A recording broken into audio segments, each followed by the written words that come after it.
région parisienne sur les 2100 mètres de l'hippodrome de Vincennes, avec un départ à l'Autostar. Fanatic Flash numéro 4 aligne les excellentes performances depuis de nombreux mois. Il est présenté volontairement de façon espacée. Il est reparti à la campagne, après son dernier succès sur ce parcours, avant de revenir à Grosbois pour préparer cet objectif. Il va se présenter au top pour cet engagement sur mesure. Il reste sur 2 succès et peut réussir la passe de 3. Gilmour le 14 paraît en meilleure forme après avoir eu la maladie de Lyme. D'ailleurs, sa dernière prestation en atteste. Avec un peu plus de chance, on aurait été mieux. Il apprécie les 2100 mètres Autostar. Comme il part en seconde ligne, il faudra forcément un bon parcours, mais cela lui permettra d'être caché, un avantage pour lui qui est plutôt un peu trop volontaire en partant.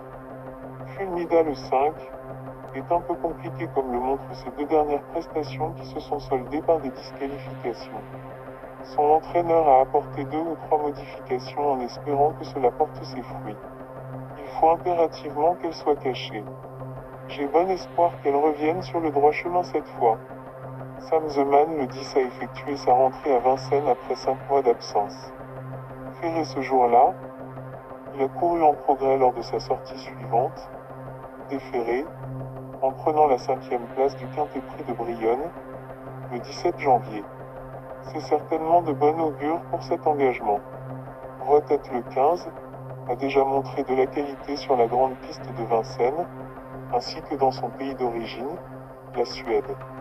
Il a été assez indiscipliné ces derniers temps, mais il serait hasardeux de sous-estimer sa candidature, bien qu'il ait hérité d'un mauvais numéro derrière l'Autostar. S'il dispose d'un déroulement de course favorable, il semble en mesure de tirer son épingle du jeu.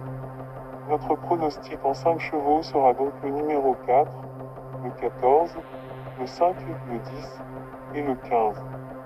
Bon jeu à tous.